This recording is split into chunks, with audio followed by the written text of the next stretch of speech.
We've all heard the stories. Stand in a dark bathroom with a single lit candle. Stare deep into the mirror and call her name 3 times. Bloody Mary. Bloody Mary. Well, you get the idea. But this story is not about the fabled ghost in the mirror. No. This story is about the legend, or more how the legend works.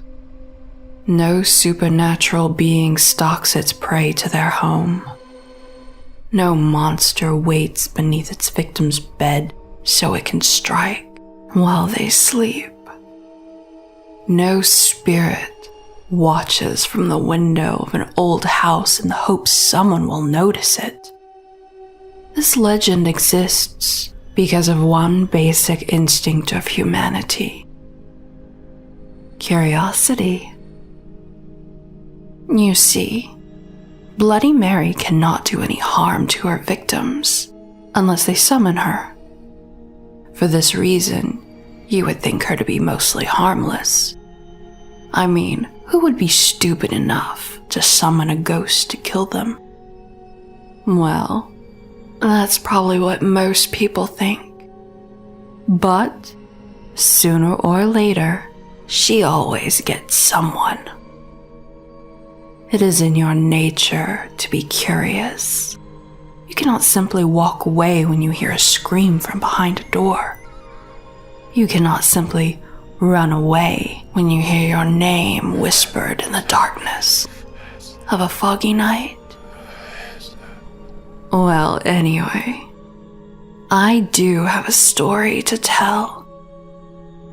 It was about a week ago. Lucy was just getting home from work when she suddenly received a phone call, and answering it like any normal person would, was startled when she was met with static. Static and a message. Now, Lucy didn't notice it at first, and she was just about to hang up when she heard the voice.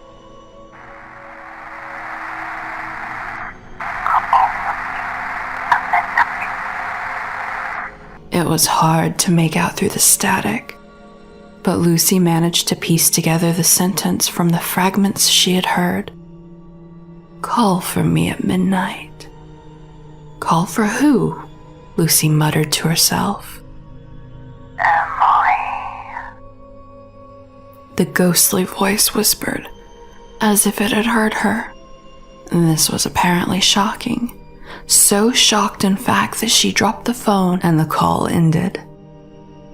That last part had been so clear, especially when compared to the static nonsense Lucy had been getting before.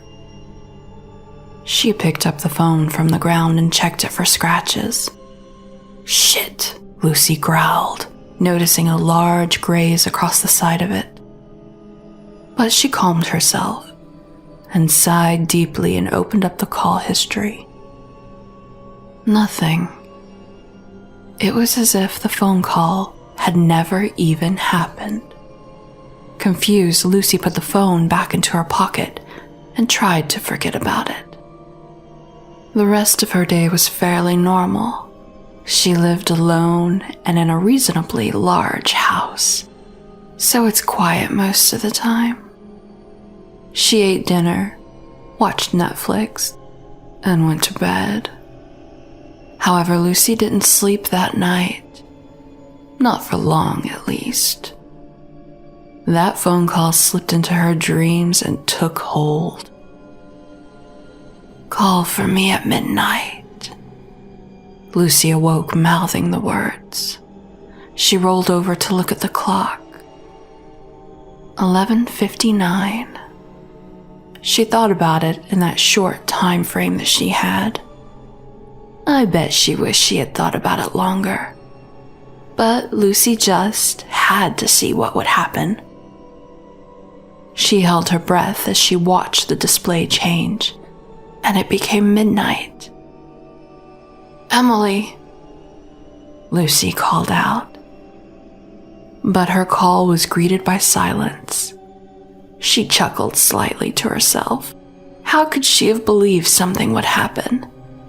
If only Lucy had known what was going to happen, had known what she just asked for. Anyway, I'm going to spare you the details of Lucy's final hours, even though I know you want to know what happened, don't you?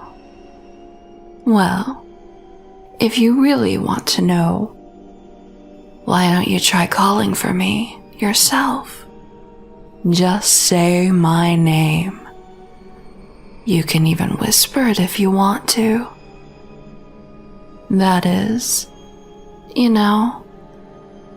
if you're curious.